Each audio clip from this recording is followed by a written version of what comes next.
Ready? All right, cool. Well, welcome everyone. Thank you for being here. Welcome to the ADPList celebration of Black people who design. We are going to be getting into the nitty gritty of that topic, along with discussing why tech needs diversity. I'm super excited to get started. Felix, I'm going to pass it to you really quickly to do some announcements, and then we'll jump into introductions.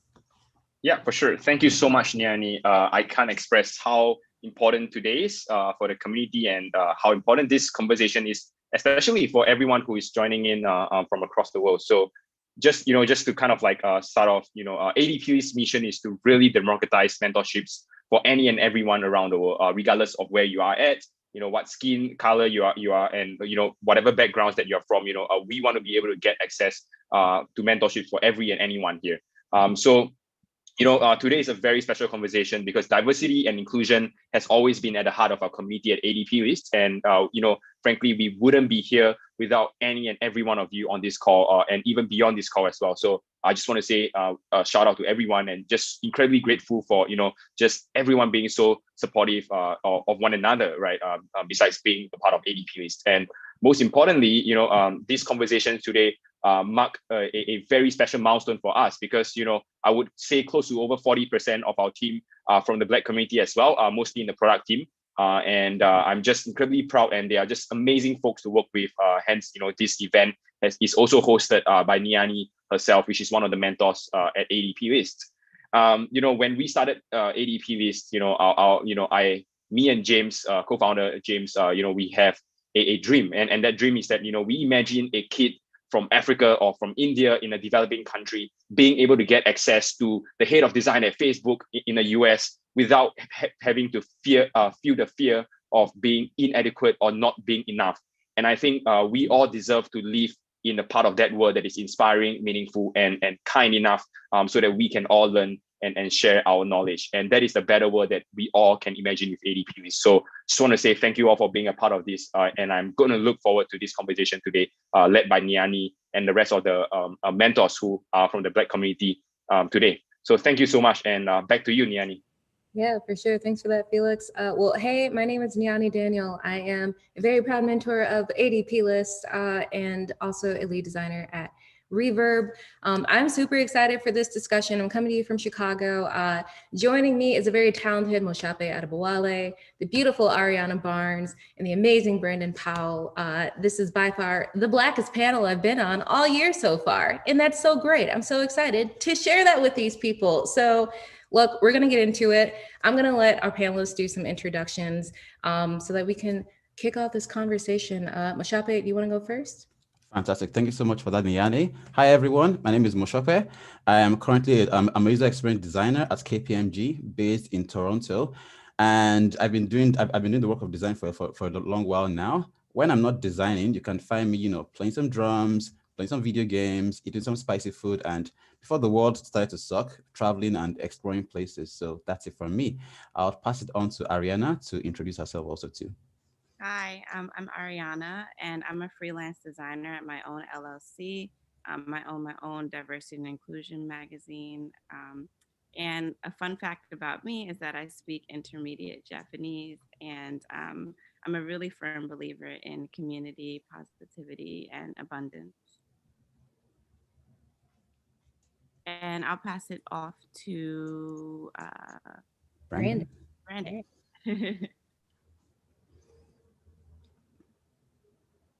Brandon, you're on mute. Okay, I'm sorry. Okay, my name is Brandon. I'm from Washington, D.C., and I'm in Hyattsville, Maryland. I have a medical condition, ADHD, and a learning disability. I'm the owner and founder of Perception Works, a forward-thinking and creating consulting agency. We're looking for underrated designers. We're looking for motion designers, especially, and animators. And fun fact about me, I love vegan food. I love playing video games, and I love reading, and I love going outside. I love hanging out with friends. Next person. Yeah. I think that's all of us. Yeah, right? Yeah. Cool. That's dope. And I can't wait to talk to you about vegan food. I love buttered lettuce. Let's talk about it all day long. All right. Well, I'm super excited about this topic. I know that all of y'all have some really, really amazing stories. So we'll jump into that and then give some time later for the audience to share as well and ask questions. But I just wanted to kick this off, just kind of talking about your stories in particular. We're in this really interesting intersection of technology and creativity and design in both spaces. We are underrepresented groups of people, so I would just love to know, like, what has your experience been like? Why do you feel like your voice matters in both of these spaces? And just like, what's your perspective on that? Who wants to start? Okay, I can jump in. And my experience is really very unique. So I'll give some background about myself. I'm an immigrant into Canada. I wasn't born here. I was born and raised in Nigeria. And sometime in 2019, I moved to Canada here to for better career opportunities and to learn more from a global field. And as a Black person, as an immigrant for that matter, coming into a new country, I've had different experiences across the board. And the reason why my story matters is, one thing I try to tell people is, if I can come here, I can make it as a Black person, as an immigrant, someone whose name is difficult to pronounce. I still have to explain my name all the time.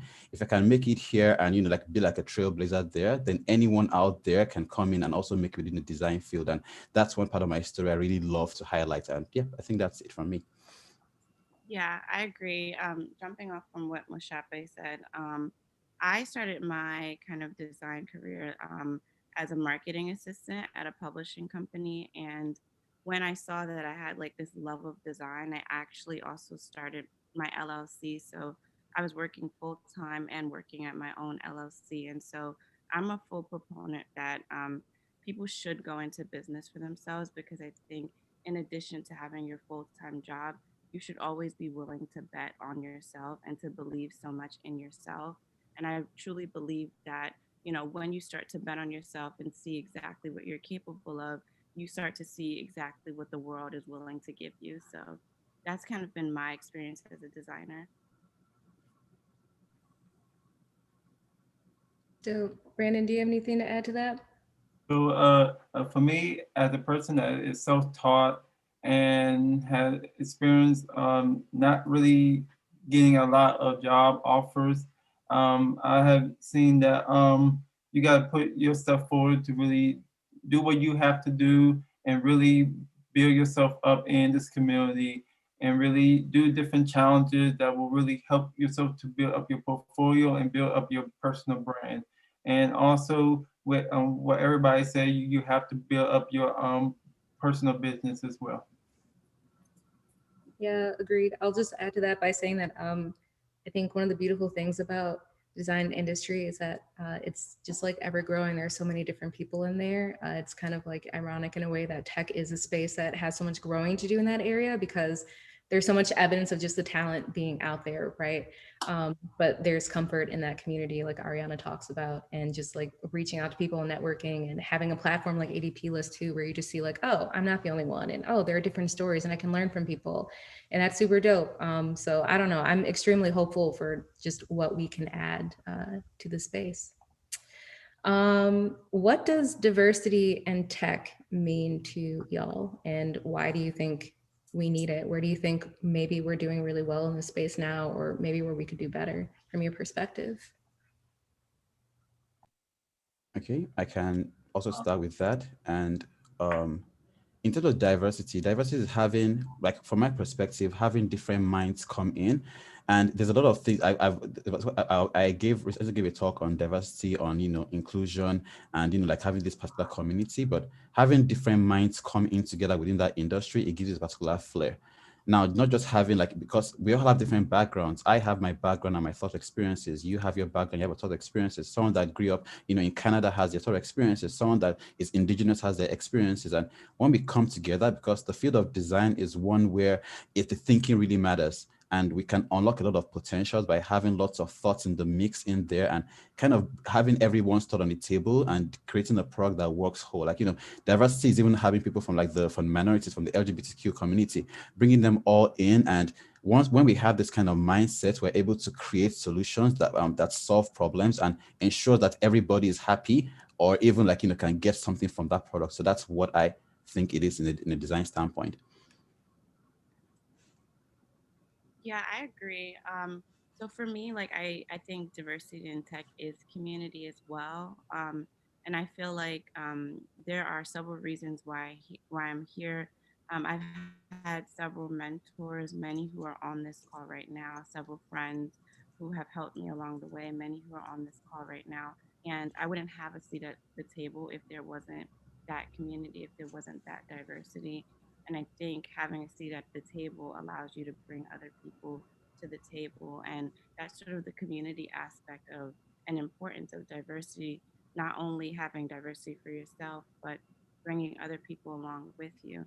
And I think the other side of it is that you're going to have a different kind of like experience. So the way you approach a design problem is going to be super different than other people because you may be solving for things that other people may not see in that specific design problem. I know accessibility is also a really big thing in design, and I think so many different people have different views of what accessibility is and how it can be approached and solved.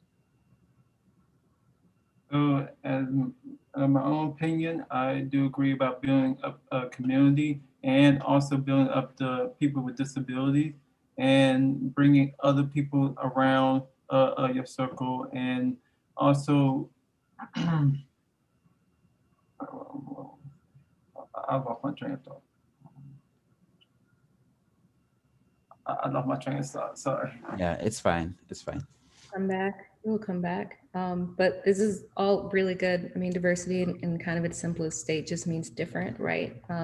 There are a lot of people on this earth. We can't bank on our own perspectives or the perspective of any one entity to kind of speak for the voice of very many people. So I think all of us collectively have something really brilliant to add, like you guys were saying. I guess my next question would just be why you think maybe product design in particular needs diversity. Somewhat similar question, but I think about different industries and the challenges that they have. For example, starting off in like a healthcare industry in particular, I can remember like some of the challenges being like the rate of like deaths of Black mothers being much higher than other individuals, or like stillbirths, those types of things. Like there are just unique challenges within different industries. And I think for me, like especially that being my first design job, that really opened up my eyes to like, whoa, we really need like very different perspectives, and we can't have just the voice of like one group of people in any one space and be able to solve some of these problems, or maybe unfortunately, the empathy won't be there either. What does that mean to y'all, and how is that kind of like manifested in the work that you've done so far? Yeah, so I think I can take this question. I'm going to take it from a really different perspective. I'm going to talk about user interface design, specifically like the beautification of like the final product when you land on an app or when you land on a website. One thing for me that's been super exciting is that people from different parts of the world or from diverse backgrounds design very differently. So I noticed that people from different parts of the world use more color when they design. And I feel like people from like America, we use a lot of blacks, whites, and blues. And so for me, like, I think it's super important to have like more diversity in product design and in user experience design and user interface design, because I want to see more of those like design changes. I want to see more of those colors being brought into like kind of like that design world. And I think I want to see like those different perspectives. I think people from different parts of the world are not afraid to design using colors and design like making interesting design like decisions. And so I think that's why it's important to have diversity on your product team, so that someone can say, well, actually, instead of making this, blue, why don't we do like a red, And I think it seems something that's so small, but it adds so much vibrancy to the final product, so much warmth to the final product. Fantastic. And just to write to that point, in terms of diversity, I personally, and this is my opinion, but when I go to, when I use a product, maybe I go to their marketing website, I go to their landing page, the first thing I always check for is, can I see a Black person on their design? It might look very little, but if I, see a product and then I'm only seeing like people that, that are not like me, I don't feel included in what is being done. And when I design, I ensure that, there's a mix and balance. if I'm designing something male and female, people of different races and different colors, if as much as you can represent that in your design, it feels welcoming, especially from a consumer standpoint.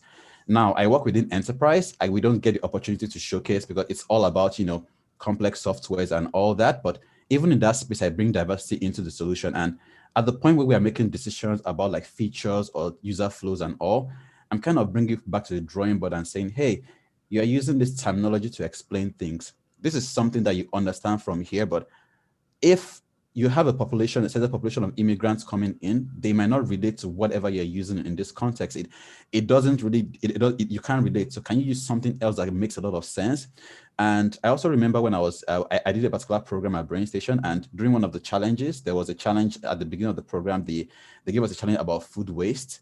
And as I was reading the brief and stuff, I could not relate to it because growing up in Nigeria, we don't waste food. Like, you are trying to find your next meal, and I'm like, the ratio of the like the food ratio was a lot. I couldn't personally empathize with it. So if I was to design for that solution, I wouldn't be able to do it right. But I suppose I like to give me insight, and now that I'm living here, I could really understand what the problem was and empathize with it. So in decision makings, in roadmaps, even on features on the interface, how you represent things, it's very important to speak to different people and get different understanding, because that will help you to, give that logical feeling to your app and, have inclusion. So that's what I think about that. Brandon, any thoughts? What was the question again? Yeah, why do you feel like product design in particular needs diversity? As an up-and-coming agency owner, I see that some agencies, they don't have images of black folks on their agency, and to really build a culture around your agency and really build diversity, you really want to bring more colored people in your images that show a collaboration in your images of different colored people, and also I think that's it. Yeah, that's a really good point, though. I think the agency was Black and Abroad, but I was reading about just like marketing and how certain groups of people feel less like even traveling is for them because like we're typically not in any marketing. So like representation and imagery really does matter. Your user interface really does matter. Mashape, I wanted to go back to something you mentioned about just like not necessarily having the same experience as people. We talk about empathy a lot in this field, of course, as designers, with all these problems that design thinking can solve, which is really, really dope when it's not something that you can relate to. Like, how do you all go about actually kind of like growing that and growing this gaining of understanding, and how do you come to a place of caring so that you can approach things the right way? Yep, exactly. And thank you for adding to that. There's some things I really can't, like, as much as we throw around empathy, there are things you cannot experience. And I'll give you a very simple example. I'm a kind of guy that if I want to sleep, if I shut my eye right now on this call, I'm gone.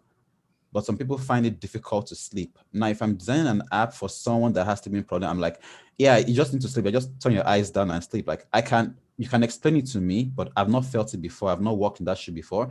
I don't know what it feels like to be up 2 a.m., 3 a.m., not being able to sleep. I really can't design something for you in that sense. But what I can do is to get insights. And that's where, like speaking to people, having a broad base of like when you're doing your user research, talking to people and getting their certain experiences. How do you feel? When you educate yourself and you learn from them, you're then able to put yourself in the shoe more. But without talking to people, I'm sorry, but you can't really understand the problem spaces. And I don't know if anyone has any thoughts on that too, among the panel. Yeah, so I agree. Usually, like when I'm speaking to some of my mentees and they're out looking for jobs in the first place, I say to them to apply to jobs in which they align with the company mission, so that when they start to receive projects, there's always a little bit that they can identify with when they're designing. And in the opportunity that you don't identify with the project that you're placed on, that's okay, because you still have a job to do. And so you kind of separate that and look at the business goal. And I think it's important to kind of do that market research that Mashape was talking about.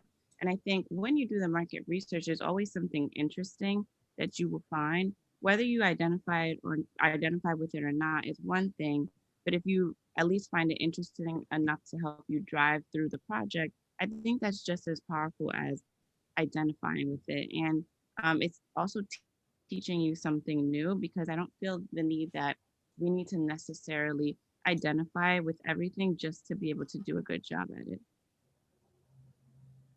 Yeah, I couldn't agree more with that. I actually similarly tell mentees, because a lot of them starting out, for like, I don't have a lot of projects in my portfolio. How do I come up with projects? And I caution them to like not make up problems. So I actually ask them, like, take pen and paper and actually like take a week and just walk around and actually like think about the things that like are happening to you, or things that you encounter that maybe you weren't as mindful about before, or just start watching people and like start taking note of like things that are coming up, and like, what would you ask them about that? How would you actually approach that problem? What would you do next? How would you apply design thinking towards that? I think it's so easy kind of, especially in that early state, to try to just like come up with something for the sake of approaching it like a, like a creative problem solver. But there are real problems actually happening like on a small and a really large scale that we can apply our train of thought to, and our skills too. Like you were saying, Ari, we don't necessarily have to like have those same struggles, but I think the beauty in what we do is that we are creative problem solvers, and we can do the work and the listening to actually, come to a place of caring and respect for what people are going through. Brandon, did you have any thoughts on that? For that, from my perspective, from talking to some of my mentors, I told them that if you really look at the job description and really get an idea of what they actually want you to do, and try to build your portfolio around that, and try to do like fake case studies around the problem they're trying to solve in their company. Absolutely. Yeah. Yeah, And just yeah. add one more point to that. Okay, go ahead, Arena. Yeah, I wanted to kind of reply to something NeYane just said. I think one other thing to remember that is that design is a very selfless field, and so when you become a designer, you decrease so that your client can increase. It's not about you anymore.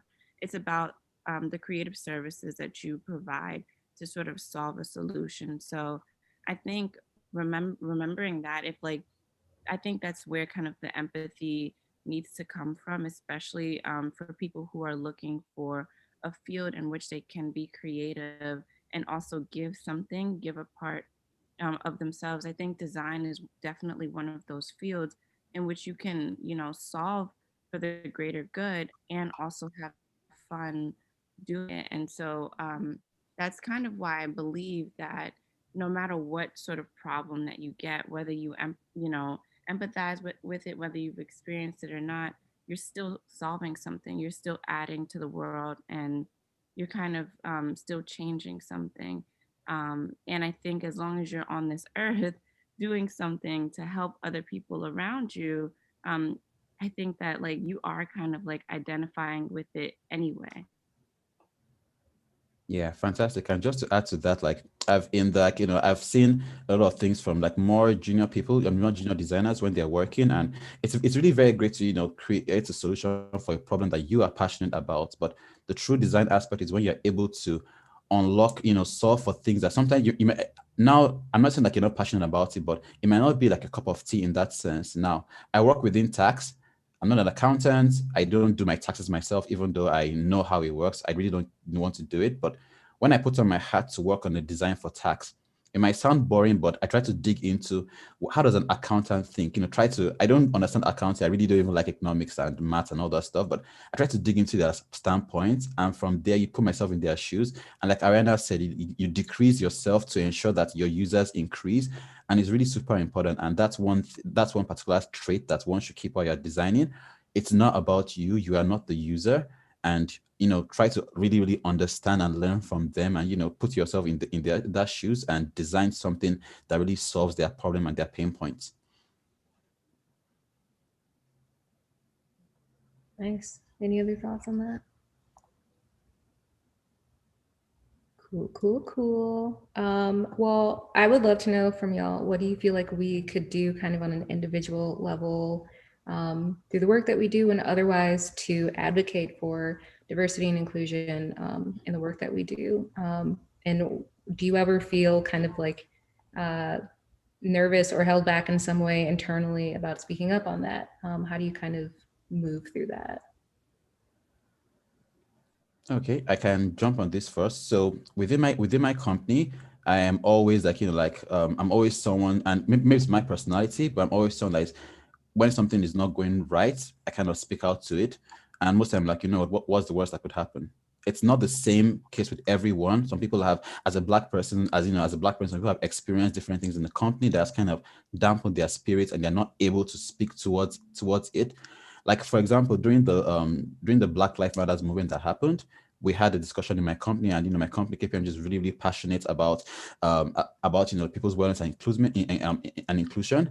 And the company came to the Black the group, and we had discussion, and we talked about the things we are facing and put it back there. And one of the goals I am really passionate about is I want to see more Black people excel. Like, if I look at even within my company, like the leadership within other companies within the design field, we don't have a lot of people that I'll say, hey, like, how many like Black vice presidents in design do we have? Like a very high, like a small handful. We need to have more people there. And the only way we can get there is as we are rising, we are lifting others to come behind us. We are spreading that word so that we have a lot of people coming into UX and we dominate that field. And in the next 5-10 years, we have a lot of people in leadership, in position, and all around the globe, other Black people can say, hey, there's a VP now, the CEO of this big company is a Black person. The CEO of the biggest company in the world is a Black person, and that kind of growth. So the effort from my own end is, wherever you are, speak up, educate people, tell them, educate them in a way that they really understand what they are doing, and get allies to yourself. That's how I think about it. I agree. And I also believe, you should give. If you find yourself being a diverse individual and you're in a particularly unique individual, you're in a particularly unique situation, I think it's really on you to open up the doors or help to open up the doors. That's why I think mentoring is so important. And I think when you plant that seed in other people who are just beginning, or maybe even people who are farther down the line but are coming to you because they need help with something, you essentially are opening the doors wide open with every conversation, with every resource that you give. And then on top of that, like, if you, like Mushape said, if you know something, spread that information.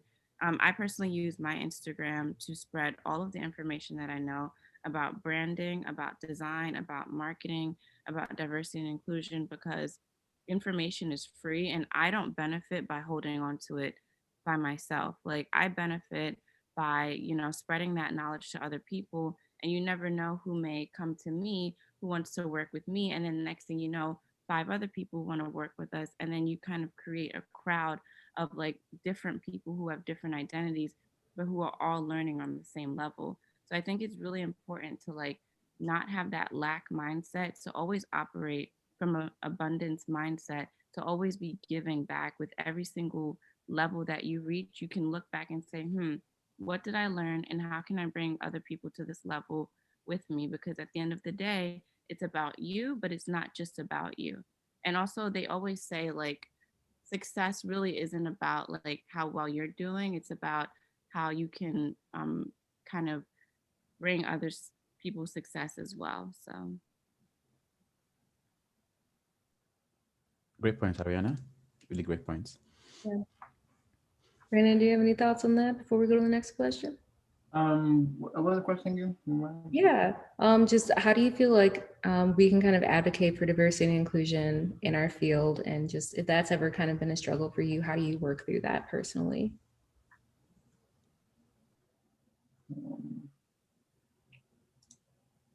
I have not. No worries. Yeah, I agree, Ariana. That was beautifully said. I'll leave it at that. I would love to know from y'all, just on that note, what do you kind of hope the industry looks like? I won't put a time limit on it because I don't think there should be. Just what do you hope the industry looks like at some point? What's kind of your vision, and how do you think maybe we can, what do you think we can do to achieve that? Basically, my vision of the whole community, I see more diversity in more agencies and more young and aspiring designers wanting to join the industry and wanting to embark into the UX and UI design field. Yeah, great point there, Brandon. And as NeYane mentioned this question, this very powerful quote I heard at my former workplace. It says, "Brilliance is evenly distributed, but opportunity is not." And a lot of people are brilliant, but they don't have the opportunity. And for me, the future that I say about the design community, and thankful for a platform like ADPList that throws open everything out there. I remember when I just came to Canada, networking was really, really very hard. Like, I stepped into a room full of white people. I'm this Nigerian guy, and it's very different. But with a platform like ADPList, you can easily meet people, and I believe that the future of the design industry will be one that like every aspect, every person will be represented in the field, and it won't just be like, oh, design in North America is a white person thing, or it's it's whatever. It's everyone, both Asian, both Black, both Indigenous. Everybody's represented within that field, and that's how we can really design true inclusive products. And that's what it is for me. So thank you, ADPList, for doing this amazing thing. And Yeah. Yeah. Oops, go ahead, Ari. I was going to say, I agree with ADPList being one of the proponents of transparency. And to answer that question, like, I'm a very strategic thinking, so I'm going to answer it from a business standpoint. I think one thing that's going to actually improve diversity in tech in general is kind of fixing the hiring methods. And so making sure that internships are actually internships and require 0 years of experience, and then also making sure that junior level jobs are actually junior level jobs and that they require 0 to 2 years of experience or 0 to 3 years of experience, and then making sure that mid-level jobs are actually mid-level jobs and that they require 3 to 5 years of experience, and then moving up to senior level jobs 5 to 8 or 5 to 10. And I think when we start to work from, because when the root is not good, then you start to encounter a problem at the top. So I think when you start to fix the problem at the root, okay, there's not enough internships that are allowing people to actually apply because they're not qualified for an internship, then we're closing the door wide, and we're closing the door shut on so many people who can have the opportunity to get their foot in the door. And then I think the next thing that I would love to see is more remote, not just because of COVID, but when you open up remote internships, when you open up remote mid-level jobs, remote junior level jobs, you get the ability for people from different parts of the world to not only have a job, but you then change their life. And then also when you offer similar salary, not based on the country but based on the industry, you can have people in a different country making 90K, feeding their family. And again, that's us, bringing people along with us. So I think really it's a business thing that we need to solve, and not so much of a diversity thing. I think the diversity issue will be solved when we look at it as a business problem that needs to be solved. Salient points there. Really, really good, Ariana. All right. Anything else? Noise. All right. Well, before we open it up to the rest of the beautiful people in the audience, I would love to know just what words of encouragement, advice, and positivity do y'all have for the people listening? I got one. Be strong and courageous, and do not be afraid, and do not be discouraged. For the Lord, my God, is with you wherever you go. Joshua 1:9. Amen, Brandon. Amen, Brandon. Amen. Amen. Okay. Thank you, Brandon. You know, go, Ariana? My words of encouragement. Okay. Well, I tell this to all of my mentees. There is a UX job, a design job for everyone. And I know it can feel tough in the application stage, with rejection after rejection. That's a part of the process. It doesn't mean that you're not going to get a position. It doesn't mean that you're in the wrong place. It just means that you kind of have to hone your skills a little bit more, and that it's not your timing. So you need to trust the timing and keep going. But absolutely do not let yourself get discouraged to the point where you stop applying and you stop trying to get your foot in the door. There are, like, if you search LinkedIn, if you search Glassdoor, if you search Indeed, there are thousands of design jobs, and one of those jobs is for you. So don't give up. That's the first thing of encouragement I would give. And I think the next one is brand yourself. Like, I'm super big on branding. And so, even before you start to design, you should start to think about, what do I align with? Who am I as a person? And that's going to drive the type of jobs that you attract. That's going to drive the type of projects you're going to want to take on. And, you can know who you are on the inside, but if you aren't confidently putting that out there, you're not going to be able to attract like the businesses and the clientele that you want. So, and then you're also going to have like confusion when you land on your portfolio, because you'll have so many different projects that may not align with you. But when you have a cohesive form of branding and a cohesive like idea of like, this is kind of what I want to do, at least for the moment, because our portfolios always change. But in that stage, in that season of life, if you brand yourself for something that you can more strategically move towards, it makes the target that much more easily defined. And so, and then I think the last like point of encouragement is be strategic, but don't drive yourself crazy. And so what that means is that make strategic goals to get into the career, the design career or the tech career that you want to be in. But like we said in our last ADP list call with Cami, take baby steps. If you have to rewrite your cover letter, do it sentence by sentence. Don't make it feel like you have to be on top of the mountain all at once. You're walking miles and miles and miles a day, and it's really a journey. It's not a sprint. And so I would say, as you're defining those strategic goals, and as you're making your vision board, just make sure that you're doing at least one thing every day that sort of lines up with where you want to be in life. Because I feel like we already have everything that we need. We just have to become it. And that's truly what it is. Fantastic and great, and Ariana. And just writing off to something you said back there, like about the personal brand.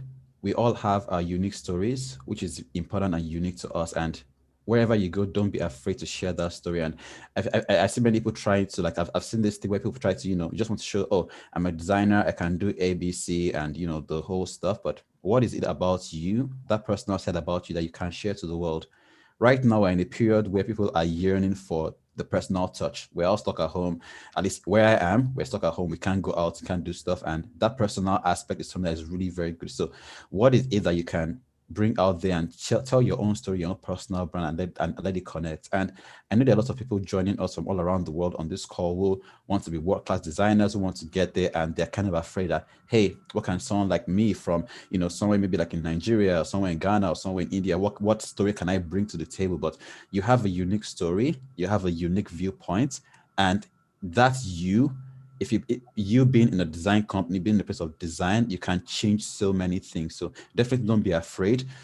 Work, put your best into it, share your story, and the sky is the limit, really. Like, you can't do that. And definitely from a stand for, like, from us being like, black on this call and all, if an ally on the call, like ally for, like, we all know that we are one together. And if you're in a company where, like, you are hiring people and all, that is, fairly open to everybody, let everybody to come in. Like Rihanna mentioned, in those positions, let there be more opportunities so that everyone can come in and have those and be very brilliant. And yeah, that's it for me. And the same thing y'all said about bring personality. You should always bring personality into your website and into your images, and also into your copyright. Don't always try to be so professional and try to attract agencies. Just bring your personality into your copyright and just bring yourself out. Nice, nice. Nice. Thank y'all for that. That's dope. Well, I would love to hear from our lovely audience. If y'all want to raise your hand, use raise a hand functionality, and I will call you out. call, call out, yeah. Yeah.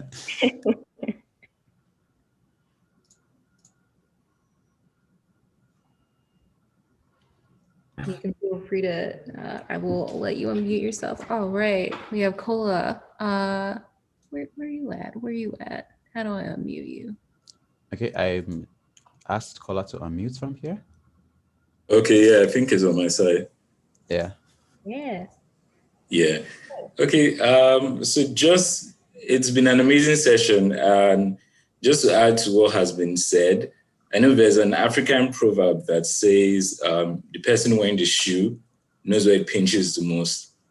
And, you know, for creating, just bringing that back to product design, we've reached a place in the world where most of the products being created are global products. And it really is important that if we're creating something that is for people in different contexts and different environments, that those people have a seat at the table. So just another thing that I think that we can all add, like in our different spheres, just to make it a more inclusive world, is to just encourage that, to encourage like other people getting seat at table. In this meeting, we're focusing on like Black people, but even beyond that, because there's so many different contexts. There are people from different ethnicities and different religion and different sexual orientation. Just creating that space where everyone is free enough to contribute. And I think another thing is, just like Moshope has said, being allowed to tell your story. Because I think that's one of the only ways that we can build empathy, is when we hear another person's story, when we hear, this is how it works in my world, and this is how it goes on in my town, and this is what's happening in my neighborhood. And so creating that community where we can share stories. And I think that's something that ADP is doing already. So yeah. Amazing, amazing. Thanks for that, Kola. Yeah, thank you. All right, who's next? I see Brittany. Ooh, I see a lot of people. All right. Brittany, I said your name first, so you unmute yourself. Okay, you guys can hear me? Mhm. Okay, so first off, thank you to ADP and the team for hosting this. And thank you for the speakers, because you guys are great. One of the questions I wanted to ask, and I think you guys had talked about what you guys can do better in terms of raising awareness and having that right culture. What can I do better to be an ally and to build and foster that inclusive environment? Because obviously I'm not Black, but for me, I want to make sure, and I think my boss was or was not on here before, but we're working on recruiting, loving that environment. But I want to know, what can I do to make that environment feel right? Because to be honest with you, and be brutally honest, like my environment is predominantly white folks. I am in a large corporation that we're working on it. They're progressive, but that's how it is, and we want to make the change. So what can I do better? Yeah, I think that's a great question, Brittany.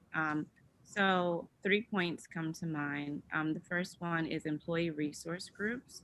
So having, different affinity groups that allow people to kind of see that company-wide, there are many people being represented. So whether it's Caribbean people, African people, Asian people, Latin American people, having those resource groups that allow people to at work also kind of just express themselves in a corporate way. And I think the other thing would be to have transparency. And so anything that, and this is like diversity wide, it doesn't matter like what the person's heritage is, but anything that the company does, making sure that it's done, in a way with transparency. I think that creates comfortability, and I think it removes like the veil altogether and allows people to kind of feel like they can sort of express themselves and do the best work that they can, because as we know, happy employees have better quality of work. And then I think the other thing is having diversity in every single level, but especially the C-suites. and especially like the upper levels, to kind of create that sort of mentoring aspect so that when, you know, younger employees who are diverse want to, you know, know what's happening with their career and they want to move up, they have someone that they can look towards, someone that they can make a meeting with and say, well, how did you land where you landed, and what are steps that I can take? But if you don't have that diversity, that story looks different for everyone. So those are kind of like the three like strategic points that I would say you can do to kind of foster that diverse environment in a workplace. Yeah, and just to add to that, one thing, so like within the company, as the company is making efforts to hire people, bring them in, it's super important not just to tick the boxes. Oh, do we have a Black person? Do we have an Asian person? Do we have an Indian person?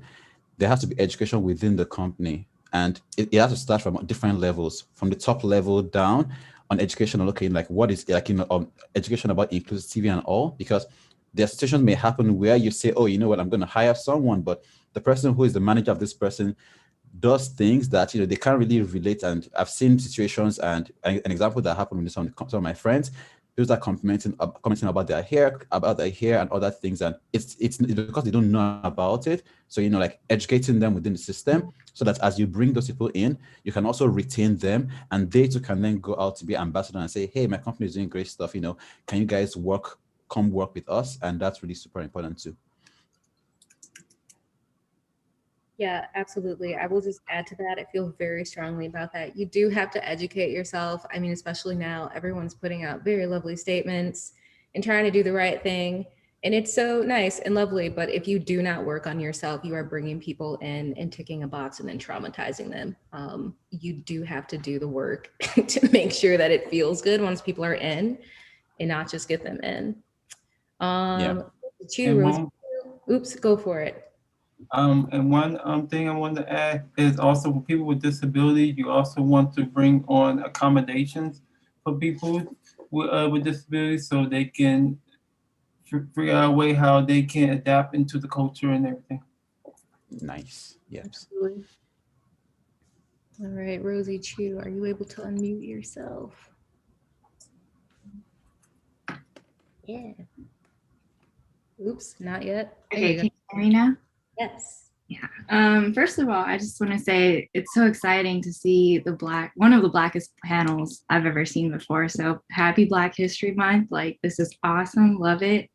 And for in the name of diversity, happy Lunar New Year. May we all be blessed with goodness. So my question is actually my coworker, Talia, and she has been spearheading this employee resource group at our company called Tequity, and we want to create pipelines, connect to HBCUs, do those internships, and hire more Black and Brown people. But, you know, we're bogged down a lot by our work, and our company just continues to hire dominantly white men for our C-suite. And just want to know, what else can we do? How else can we contribute and make sure we're achieving short-term goals and long-term goals? Yeah, so I can take a stab at this. I think what's going to make you successful in that endeavor is to hire diversity and inclusion specialists and allow them to do their job in that area. Or if you don't have the funds to hire them full time, you can do diversity and inclusion contractors who can, you know, help you achieve your goal, and you don't have to keep them on long term. So the reason why I say this is two reasons. It's more efficient when you have people who are experts in that field to kind of help you strategically, you know, answer those goals and meet those goals. And then number two, when you put it on yourself and on other employees and on other managers, you're essentially giving people two jobs. The first job is to be a designer or to be, you know, in their field. And then the other job is to create diversity and inclusion in the company. And that's too much work. And one thing is going to fall short. So it's really important to allow the specialists to come in and do their job so that you can do your job and you guys can work in harmony and get it done sooner rather than later, and having it drag out and become this whole process that has like way too many tangles and you lose sight of the overall purpose altogether. So those are kind of like my opinions on it. Fantastic. And just to add one more point in there, and this might be kind of a long shot, it might be tough, but within the leadership of the company, I don't know how big the company is, but if you can even get like an ally in that particular space, someone that has the power to, influence decisions, that really goes a very long way. It might not be very easy to do, but because when the big meetings decisions are being made at the top, most junior people are not going to be there. Managers wouldn't be there. It will just be like a meeting of all the C-suite and all the big people. But if there's someone there that, there's an ally that supports and, backs this initiative, things can start to move much more smoothly. It's going to be like a long-term thing, but at least, you have someone there that is like, like I'm a patron for this initiative. So that's what I think. That's great. All right, who else? I see Loretta Giraldo. Are you able to unmute yourself? Hi. Hi. Well, I just wanted to speak a little bit about my personal experience because I'm currently looking for a product design role. And I just wanted to give my input of what I think would help diversify the process.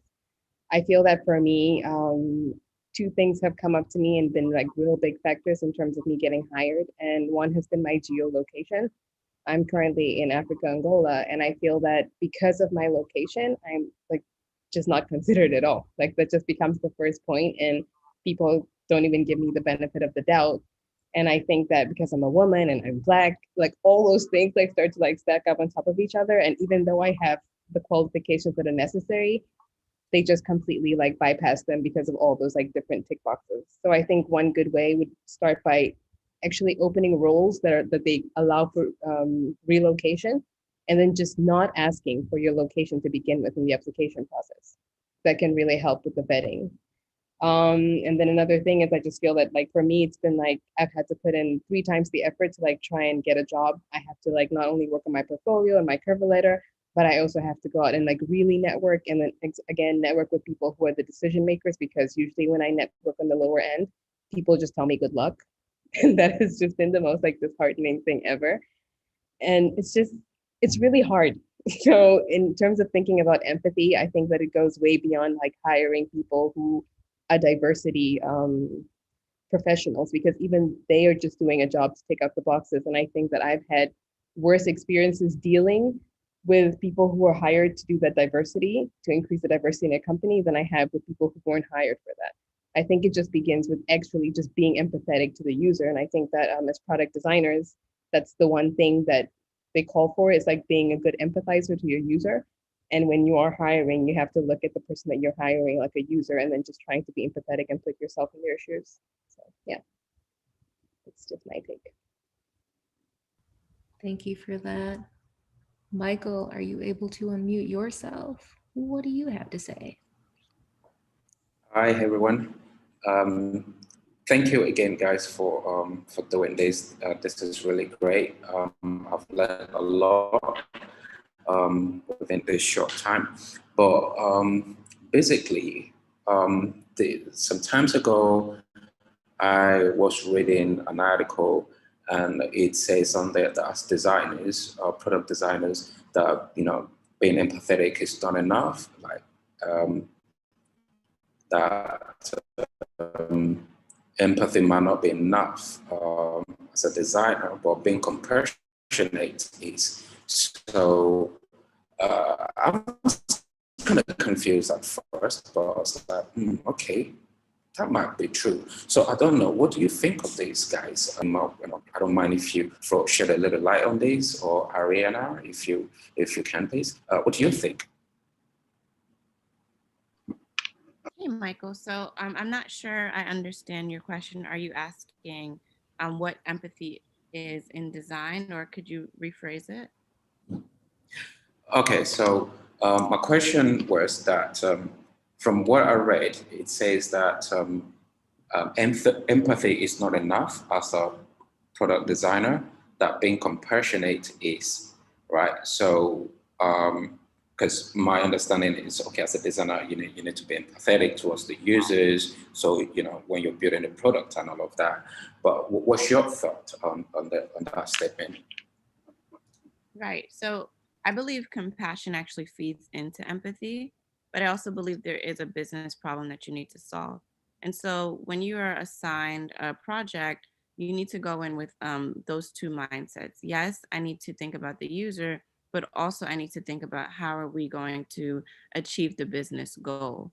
And I think there are going to be times where you have to like work with the team and define exactly how you're going to both um, think about the users and keep it user centered, but also make sure that you are driving a sale, because it's important to go into design or any tech field with that strategic mindset of like, okay, like I'm here to solve a problem and I'm here to help people. Not, you can't do one without the other.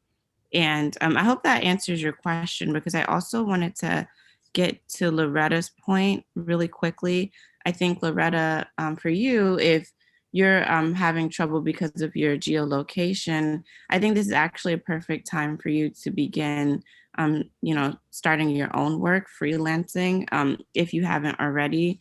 I feel like one way to start to generate revenue, start to generate a name for yourself, is getting on Instagram, putting your work on Dribble, and start like cold networking with people and building up your own clients. And then also networking with people on ADPList, especially those who have the ability to hire and say, like create like a relationship with them so that you can one day say like, hey, I'm looking to one day become a full-time product designer, UX designer. What steps can I take to do that? And I do believe, and maybe this is the eternal optimist in me, but I do believe in the next couple of years, remote work will, look like remote work again and not have all of these COVID restrictions. I'm very much hopeful for that. But in the meantime, you don't have to wait for somebody to hire you. You can begin, making work for yourself. So that's kind of like Michael and Loretta. I hope I addressed both of your points, but let me know if I didn't.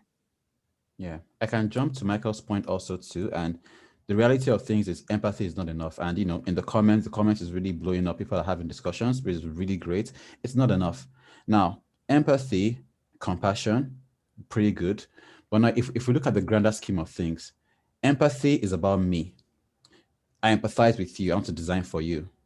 But if I work on a team where everybody is not thinking in that mindset, so as designers, you know how these things are. Oh, I have this idea. We want this stuff, and then you have all these discussions with your tech guys tell you, oh my God, we don't have time to build this feature in because, and nobody's thinking about it. Nobody's having that compassion. So it starts with you first of all, then it scales into your team. What can we do as a team? Are there any viewpoints we haven't considered? Do we have people that have a voice? Can we give them a voice? And you then now kind of scale it up, and the team then takes that thing and runs it and keeps moving up. So empathy is really pretty great, but nowadays it's a buzzword. Empathy. I hear it everywhere. I'm like, I'm tired of hearing empathy, but do something about it. Don't just put yourself in my shoes. Like, how can you get my own opinion into? You heard it first from Moshape. Don't talk about it, be about it. Yeah. One last question before we wrap up. Who do we have here? Talia, I'd love to hear from you. Yes, thank you so much. And thank you guys all for this panel. Hi, everyone as well. This has been so great and so educational, and I'm just mad and raving about it. I did want to follow up. Rosie is actually my coworker who brought up Techquity, the employee resource group that I just developed at my company. And we did mention employee resource groups here. So I just wanted to ask a little bit about any thoughts. I am a designer at my company. I am in this struggle of almost working two jobs in the aspect of, trying to do design work and trying to also tailor the culture around, being more diverse and inclusive. So I guess I'm wondering if there's any insight on how to, until we hire that diversity and inclusion specialist, how to curate content for employee resource groups, how to make sure that employees are getting what they need out of it, and make sure that our meetings are something that they are growing from.